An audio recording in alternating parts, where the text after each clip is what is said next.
everyone relies on you, who do you get to rely on? And why does no one talk about the quiet cost of being the capable one? Welcome to Divergent Paths. I'm your host, Dr. Regina, PhD. You may know me from my weekly newsletter, Nerd Notes. It's a deep dive into all kinds of nerdy, neurodivergent topics. Sign up in the show notes. In this episode, I'm going to talk about the cost of being the reliable one in your family, in your friend group, and at work. Late diagnosed women often become the dependable one. It looks like strength from the outside. On the inside, it feels a lot like chronic exhaustion, hypervigilance, and a ton of invisible emotional labor. So why am I talking about this now? This is a pattern I see with my clients. I see it in responses to my newsletter. I see it show up in my DMs. I see it in my comments on my TikToks and on my Reels on Instagram. And it's a pattern I've lived in my life too. It's a really easy pattern to fall into when you're late diagnosed, especially for women. But I suspect there's a lot of this that happens for men as well. When you're super capable, you can handle a lot. And it's easy to lose track of your capacity or not even really know what it is until your body says no and you burn out or you get sick or you get to a point where you just have to not do everything. So a lot of this can be impacted by gender roles. We do see this impacting women a lot because women are expected to do a lot of invisible labor, just as our society is structured. So let's talk about why and how this happens and what we can do about it. So let's talk about who the capable one is. So let me give some examples of what clients are talking about when they kind of get caught up in this capable one archetype.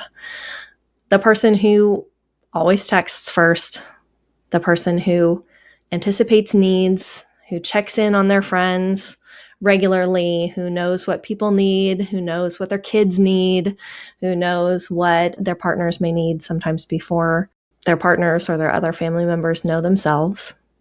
The default problem solver at work. So if you are the person that when a problem comes up that people don't know how to deal with, and they come to you, that can be true in your social circles and in your family as well. You know, how do we handle this? When you are that person, that is part of the capable one archetype. The emotional pack mule, the person who is like taking charge and carrying the weight of everybody's stress and all kinds of like external emotional baggage. Often, being the capable one comes with some high praise and a lot of compliments, especially from the people who are benefiting from you being the capable one. You'll be told you're so reliable or organized and strong. But the capable one is often suffering on the inside and in silence.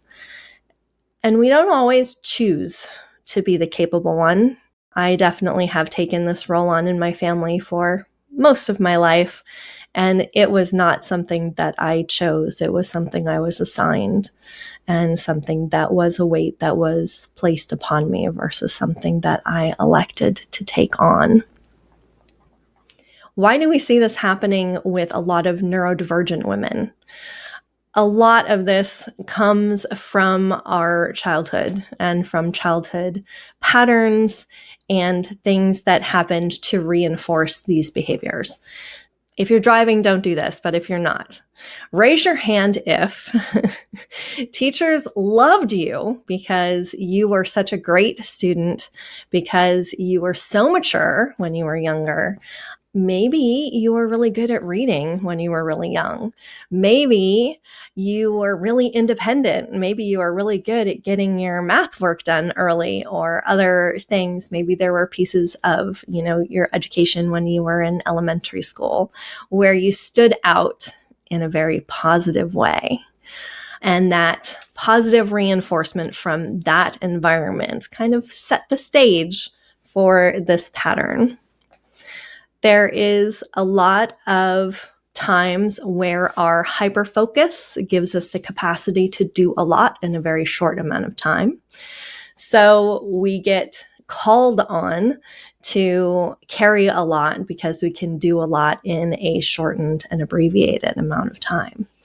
What happens is that if you are doing that, and especially in a work environment where you are using your hyperfocus as a means of getting your work done, what happens is your boss probably doesn't see, or your coworkers and your boss don't see the crash that comes after the hyperfocus, right? They don't see what happens when it all falls apart and when you go home and you're incapable of doing any of the other things you need to do in your life because you pushed so hard at work that day, or sometimes over several days, sometimes over several months. And that's part of the cost of hyperfocus. A lot of times, rejection sensitivity is impacted by this. It feels really good to be the capable one because you don't disappoint other people. And there's a little bit of fawning response probably going on in there too, where you really want to make sure you are doing what people need, because that does feel really good as well. And when we're masking and when we're trying to hide our neurodivergence, especially if we don't know that we're neurodivergent, that need to overperform is really, really high. It is a survival instinct. It is how you think you're going to keep yourself safe in an environment where you feel like you don't really belong because you don't know why you stand out the way you do, or why things that are you perceive to be easy are not easy. It is a way to avoid rejection. It's a way of processing that and showing up in a way that makes it so no one can question you. Becoming the reliable one at work is a means of job security in some ways. When I was teaching, for me, a lot of this was being the adjunct. I used to joke. It wasn't a joke because it was true, but I used to joke that I got the jobs I got because I was the adjunct who never said no. And that was true. I almost never turned down a class because I knew as soon as you said no, you didn't get a class again. So, being the adjunct who never said no, who always got grades in on time, who, performed so well and did everything, by the book so completely, was a really powerfully affirming thing for me. When we look at all of this, so this is what this looks like, this is what this behaves like, this is what all of these pieces sort of work together in this. We come to now what the hidden cost is. Chronic exhaustion. It looks like resilience because you just keep pushing through, but you are exhausted. The resentment you feel about having to carry so much weight and about having to do so much when you go a longer and longer period of doing this, that resentment grows. You lose connection to your own needs because you have deprioritized them for so long. Like I said, we start to function through burnout, which is ill-advised. And you carry this internal pressure, this internal need to always be doing this and to always fill this role. And when you don't realize that you've been doing that for so long and in so many different capacities and in so many different places, home, family, friends, and work, that just piles in big and big and big. And eventually you feel more like you're a resource for people than a human and a person who deserves care and compassion. And generally people aren't checking on you because you are the person who has everything handled.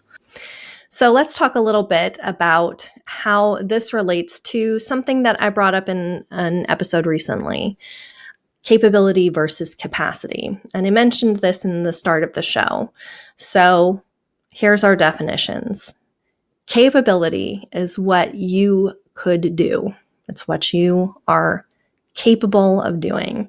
Capacity is what you can sustain without harm.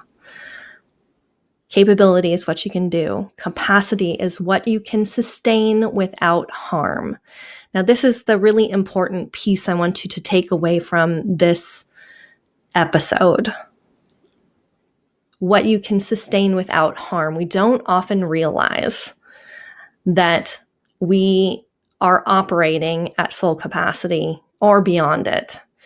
And just because you can do it doesn't mean you should be doing it, right? So we want to make sure that we learn to check in on our capacity for something so that we don't run our nervous systems into the ground, because that doesn't serve anybody, including you or the ones you love, at all. How do we get out of being the capable one? It's going to be a slow process because it takes little baby steps a lot of the time to break out of these roles that we've been in for so long. So start practicing micro disappointments. So I get delighted in language sometimes, and I love the idea of micro disappointments. Just let something small fall. Let it fall on purpose. You know it's going to fall, and teach your nervous system that the world doesn't end when something small falls. Just teach it that that's okay. And start checking in with yourself. Ask yourself, do I have the capacity for this? Try to think about your life as a whole when you say yes to something. Try to think about your life as a whole. Try to think about how it fits in work, how it fits in with your family, how it fits in with your relationships, how it fits in with your animals, if you care for pets. Think about all of these different pieces before you say yes to something. Resist the urge to fill up silence with solutions. When someone brings you a problem, ask them what they're looking for. If they're looking for you to help them problem solve, fabulous. But don't just automatically jump to solutions. Don't automatically jump to providing help or assistance or solving problems for people. Let there be some space before you kind of jump into solutions. And as I have repeatedly said, resting is productive. Allow yourself to rest. Allow yourself the time to recuperate. You don't need to be productive all the time. No flower blooms all year. No flower blooms all year. Remember that too. As you're thinking through this, and as you might have this resonating with you as something that you have experienced, it's hard to unlearn this identity. It's hard to set it aside because it does feel good to be the capable one and to be the person everybody looks to. If you are exhausted from being the strong one, that's okay. It's okay. It's okay to be tired.